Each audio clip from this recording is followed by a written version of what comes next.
நண்பர்களே எல்லாரும் எப்படி இருக்கீங்க? இது உங்கள் ரெஸ்லிங் கிங் தமிழ். நான் உங்கள் ரகுமான். நாளைக்கு மண்டே நைட்ரா எதிர்பார்க்காத ஒரு சில திருப்பங்கள் நடக்க போகுது. அதுக்கப்புறமா மண்டே நைட்ராவில் பார்த்தீங்கன்னா ஒரு சில அஃபிஷியல் நியூஸை கன்ஃபார்ம் பண்ணியிருக்கிறாங்க. இதை தவிர்த்து இன்னும் ஒரு சில அப்டேட்டும் நமக்கு தெரிஞ்சிருக்குது. சரி வாங்க இன்றைக்கான வீடியோக்குள்ளே போகலாம். இதில் ஓபா ஃபெமியை பற்றி, சோலோ சிகாவை பற்றி, ரோமன் ரெயின்ஸுடைய ஷெடியூலை பற்றி, ரோமன் ரெயின்ஸுடைய வருகையை பற்றி எக்ஸாக்ட்லி நிறைய முக்கியமான விஷயங்களை பற்றி தான் பார்க்க போகிறோம். மறக்காமல் ரெஸ்லிங் கிங் தமிழுக்கு முதலாக வந்திருக்கும் நண்பர்கள் சப்ஸ்கிரைப் பண்ணிக்கோங்க.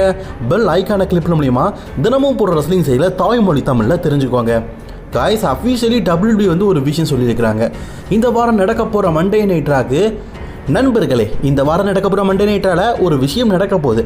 இதை WWE அஃபிஷியலாக கன்ஃபார்ம் பண்ணியிருக்கிறாங்க. ஒன்றும் இல்லைங்க, king and queen of the ரிங்கில் கிங்கை வெற்றி பெற்றவங்க, குயினை வெற்றி பெற்றவங்க ரெண்டு பேருமே ஃபேஸ் ஆஃப் பண்ண போகிறாங்க. ஓபா ஃபெமி ஜே ஊசோவை வீழ்த்தி நியூ கிங் ஆஃப் தி ரிங்கை வின் பண்ணியிருக்கிறாரு.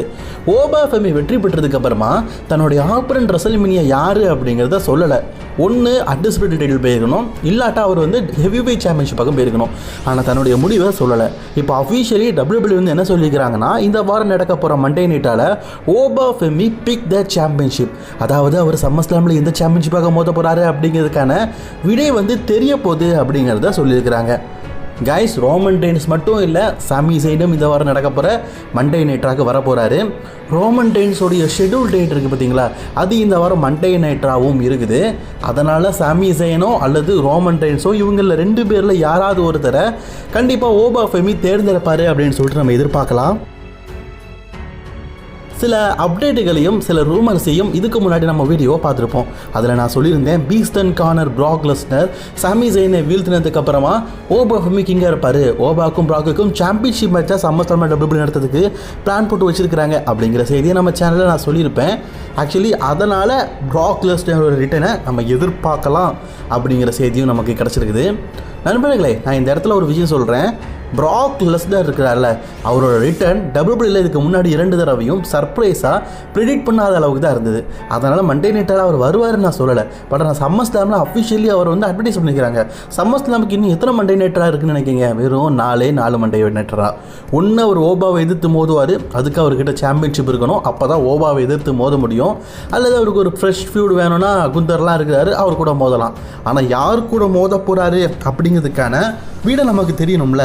அதனால் ப்ராக் லெஸ்னர் எக்ஸ்பெக்ட் பண்ணலாம் அப்படிங்கிற செய்தி தான். அதாவது அதிகாரப்பூர்வமாக 100% வருவார் அப்படின்னு சொல்லலை, மண்டே நைட்டால் எக்ஸ்பெக்ட் பண்ணலாம் அப்படிங்கிற மாதிரி சொல்லியிருக்கிறேன். இன்னொரு முக்கியமான விஷயங்க, இந்த வாரம் 2 ஷோ இன் 1 லைன். அதாவது மண்டே நைட்ராவும் ஃப்ரைடே நைட் ஸ்மெட்டானும் WWE நாளைக்கு ஒரே நாளில் நடத்த போகிறாங்க. என்ன வேலை என்ன பிரச்சனைன்னு தெரில. அமெரிக்காவில் தான் WWE பார்த்தீங்கன்னா ராவை நடத்துகிறாங்க. ஆனால் ரா முடிஞ்ச உடனே, அதாவது நமக்கு கரெக்டாக பார்த்தீங்கன்னா 5:30 மணிக்கு ரா ஆரம்பிப்பாங்களா, கரெக்டாக பார்த்தீங்கன்னா 8:30 மணிக்கு முடிச்சுடுவாங்க. முடிஞ்சதுக்கப்புறமா WWE பார்த்தீங்கன்னா மீண்டும் வந்து ஷோவை ரைன் பண்ணுவாங்க, அதாவது ஸ்மாக் டவுன் ஆரம்பிப்பாங்க. டிக்கெட் வாங்கினவங்களுக்குலாம் லாபம் தாங்க, ஏன்னா ஒரே நாளில் ராவையும் பார்க்குறாங்க, ஸ்மாக் டவுனையும் பார்க்குறாங்க. அதனால் எக்கச்சக்க ஸ்மாக் டவுன் ரெஸ்லர்ஸை நம்ம ரால பார்க்க முடியும். அதாவது ஒரே டேயில் ராவும் ஸ்மாக்டவுனும் நடக்கிறதுனால ராவில் இருக்கிற பல ரெஸ்லர்ஸ் ஸ்மாக்டவுனும் போய் சண்டை போடுவாங்க, ஸ்மாக்டவுனில் இருக்கிற ராலையும் சண்டை போடுவாங்க. போன வாரம் பார்த்துருப்பீங்களே, எக்கச்சக்க ரா ரெஸ்லர்ஸ் ஸ்மாக்டவுனுக்கு வந்திருப்பாங்க, ராக்கு வந்திருப்பாங்க. ஏன்னா லண்டனில் ஒவ்வொரு நாள் முன்ன தான் நடந்தது. இது ஒரே நாள் நடக்குது அப்படிங்கிறதுனால கோடி ரோட்ஸாக இருக்கட்டும், ஜேக்கப் ஃபாட்டுவாக இருக்கட்டும், அதுக்கப்புறமா சோலோ சிகாவோட பிரச்சனை, நிறைய பேர் பார்த்தீங்கன்னா இந்த வாரம் மண்டே நைட்டால் நம்ம பார்க்கலாம். சரிங்களா? அதனால் இந்த வாரம் மண்டே நைட்டாக ஸ்மாக்டவுன் ரொம்பவே இன்ட்ரெஸ்டிங்காக இருக்கும். அதுக்கப்புறமா முக்கியமான முடிவை செத் ராலின்ஸ் வந்து தேர்ந்தெடுக்க போகிறாரு. நான் காலையில் ஒரு வீடியோ போட்டிருந்தேன். செத் ராலின்ஸ் வந்து ஈச் சாம்பியன்ஷிப்பாக வெயிட் பண்ணிகிட்டு இருக்காரு. ஒன்றும் இல்லைங்க, இப்போது சம்மர்ஸ்லாமில் மெயின் ஈவெண்ட்டுக்காக செத் ராலின்ஸ் வந்து ரெடியாக இருக்கிறாரு. எப்படிப்பா அதான் ஓபா இருக்காரு அப்படின்னு கேட்டிங்கன்னா, ஓபா ஒரு டைட்டிலுக்காக தான் மோதுவார். இன்னொரு டைட்டில் வேக்கண்டாக இருக்கும்ல, அந்த டைட்டிலுக்காக இப்போதைக்கு செத் ராலின்ஸ் வந்து ரெடியாக இருக்கிறாராம். இதை அஃபிஷியலி அவர் சொல்லிட்டாரு. ஒருவேளை ஓபா ஃபெமி வந்து நான் வந்து ரோமன் கூட தான் மோதுறேன்னா ஸ்மாக் டவுன் சைடு போயிடுவார். இல்லை நான் வந்து ஸ்மாக் டவுன் சைடு போயிடுறேன் அப்படின்னா ரா பக்கம் ஹெவி வெயிட் சாம்பியன்ஷிப் சும்மா இருக்கும். ஹெவி வெயிட் சாம்பியன்ஷிப்பாக சம்மர்ஸ்லாமில் ரோமன் ரெயின்ஸை எடுத்து மோதுறதுக்காக இவர் இருப்பார். பிரான் பிரேக்கருக்கும் செத் ராலின்ஸ்க்குமான ஃபீட் முடிஞ்சிருச்சு. பிகாஸ் செத் ராலின்ஸ் பார்த்தீங்கன்னா பிரான் பிரேக்கராக மரண அடி அடித்து நொட்டி எடுத்துட்டாரு. இதுக்கப்புறமா செத் ராலின்ஸ்க்கும் பிரான் பிரேக்கருக்கும் ஒரு கதையை மீண்டும் WWE டெவலப் பண்ண மாட்டாங்க அப்படிங்கிறது இதுலேருந்து நல்லா தெரியுது. ஸோ செத் ராலின்ஸோடைய அடுத்த ஆள் என்ன, சம்மர்ஸ்லாமில் எந்த சாம்பியன்ஷிப்பாக மோத போகிறாரு அப்படிங்கிறதுக்கான ஒரு அப்டேட்டை கொடுப்பாங்க. அதுக்கப்புறமா இயோ ஸ்காயோடைய நேரம். இயோ ஸ்காய் பார்த்தீங்கன்னா அஃபிஷியலி வந்து நான் குயின் ஆஃப் தி ரிங்கை வெற்றி பெற்றதுக்கப்புறமா சம்மர் ஸ்லாமில் லீவ் மோர்கனை எதிர்த்து தான் மோதுவேன் அப்படின்னு சொல்லிட்டு அவங்க அஃபிஷியலி ஸ்டேட்மெண்ட்டே கொடுத்துட்டாங்க. அதனால் சம்மர் ஸ்லாமில் லீவ் மோர்கனுக்கும் இயோ ஸ்காய்க்கும் தான் WWE heavy weight championship match நடக்க போகுது. இதுக்கான முன்னோட்டம் ஃபேஸ் டு ஃபேஸ் இந்த மாதிரி ஒரு நிகழ்வு நடக்கலாம். ஆக்சுவலி எனக்கு இந்த ஸ்டோரி மேலே ஒரு பெருசாக இன்ட்ரெஸ்ட் எதுவுமே இல்லை. பட் நான் இயோ ஸ்காய்க்காக இதை கொஞ்சம் எதிர்பார்க்கலாம். மற்றபடி இதில் எதிர்பார்க்குறதுக்கு ஒன்றுமே இல்லை. அண்ட் WWE பார்த்தீங்கன்னா சில நாட்களாகவே ஜட்ஜ்மெண்ட் டேக்குள்ளே ஒரு ப்ராப்ளம் இருக்கிற மாதிரி காட்டிக்கிட்டு இருக்கிறாங்க. அந்த ப்ராப்ளம் லீவ் மோர்கனுக்கு அகேன்ஸ்டாக மாறுமா? அப்புறம் டாமினிக்கோடைய ஸ்டோரி என்ன? டாமினிக் இன்டர்கான்டினென்டல் சாம்பியன்ஷிப் கேட்குறாரு. அதுக்கப்புறமா பார்த்தீங்கன்னா அவங்களுக்குள்ளேயே ப்ராப்ளம் இருக்குது. ரக்கில் ராட்ரிகஸ் பார்த்தீங்கன்னா உமன்ஸ் இன்டர்கான்டினென்டல் சாம்பியன்ஷிப்பாக மோதுறேன் அப்படிங்கிற மாதிரி சொல்லியிருந்தாங்கல்ல. இந்த பிரச்சனையை எதிர்த்து இவங்களுக்குள்ள ஒரு கான்ட்ரவர்சி நடக்கும். அதாவது லீவ் மோர்கனுடைய டீமுக்குள்ளேயே ஒரு கான்ட்ரவர்சி நடக்கும். அதே மாதிரி இயோ ஸ்காய்க்கும் லீவ் மோர்கனுக்கும் ஃபேஸ் டு ஃபேஸ் நடக்கும் அப்படிங்கிற எதிர்பார்ப்பும் இருக்குது. அதுக்கப்புறமா சாமி ஜெயினை இந்த வாரம் மண்டே நைட்டால் நம்ம எதிர்பார்க்கலாம். சாமி ஜெயின் புதிய WWE சாம்பியனாக மாறி இருக்கிறாரு. இந்த வாரம் மண்டே நைட்டாக மட்டும் இல்லை, ஸ்மாக்டவுன் ரெண்டுமே ஒரே நாளில் நடக்கிறதுனால ஒரே ஷோ. அதனால் சாமி ஜெயினுடைய செலப்ரேஷன் மண்டே நைட்டால் இருக்கிறதுக்கான வாய்ப்புகள் அதிகமாக இருக்குது. காய்ஸ் ஒரு விஷயம் இருக்குது, அதாவது ரோமன் ரெயின்ஸ் இந்த வாரம் மண்டே நைட்டால் வராது. முன்னாள் WWE பிளட் லைன் மெம்பர் சாமி ஜெயின் நம்ம எல்லாருக்குமே தெரியும். இப்போ ரோமன் ரெயின்ஸ் சாம்பியனாக இருக்கிறாரு, அதே நேரத்தில் சாமி ஜெயினும் சாம்பியனாக இருக்கிறாரு.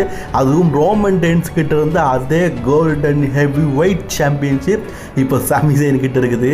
ஆக்சுவலி நான்லாம் இதெல்லாம் கனவுல கூட எதிர்பார்க்கல சாமி ஜெயின் கிட்ட இந்த டைட்டில் போகும் அப்படின்னு சொல்லிட்டு. கனவுகள் சில நேரத்தில் நிஜமாகும்னு சொல்லுவாங்க. அந்த மாதிரி தான் சாமி ஜெயின் கிட்ட இப்போ இந்த டைட்டில் இருக்குது. ஸோ மண்டே நைட்டால் அவர் வரதுக்கான பாசிபிலிட்டி இருக்குது. இல்லாட்டாலும் அதே நாளில் ஸ்மாக்டவுன் நடத்துகிறாங்க. அதில் சாமி ஜெயினுடைய செலப்ரேஷன் இருக்கும். எனக்கு என்ன டவுட்னா சாமி ஜெயினுக்கு மக்கள் எப்படி ரெஸ்பான்ஸ் கொடுக்க போகிறாங்க? வழக்கமாக பூ போட்டுட்டு இருப்பாங்க, இந்த தடவை எப்படி இருக்க போகிறாங்கன்னு தெரில.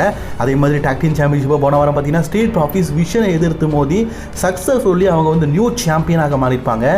அவங்களுடைய செலப்ரேஷனும் நடக்க போகுது. ஸோ செத்ரான்ஸுக்கு மேபி பார்த்தீங்கன்னா தேங்க்யூ பண்ணிவிட்டு அவங்க கூட ஒரு டீம் அப் பண்ணதுக்கும் வாய்ப்புகள் அதிகமாக இருக்குது.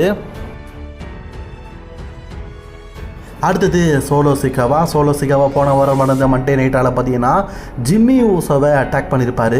இந்த வாரம் ரோமன் ரெயின்ஸ் வராரு. ரோமன் ரெயின்ஸ் வழக்கமாக பார்த்தீங்கன்னா ஸ்மாக் டவுனில் இருக்கும்போதே ஜட்ஜ்மெண்ட் எல்லாம் நடத்துவார். இப்போ ரால இருக்கிறாரு.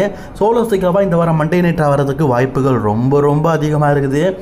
சில நாட்களாகவே பார்த்தீங்கன்னா ரோமன் ரெயின்ஸ் வந்து ஜேக்கப் ஹார்ட்கிட்ட சொல்லி எப்படியாவது சோலோ சிகாவா பிளட் லைனில் ஜாயின் பண்ண வைக்கணும் அப்படிங்கிற கதைகள்லாம் போயிட்டு இருக்குதுல்ல.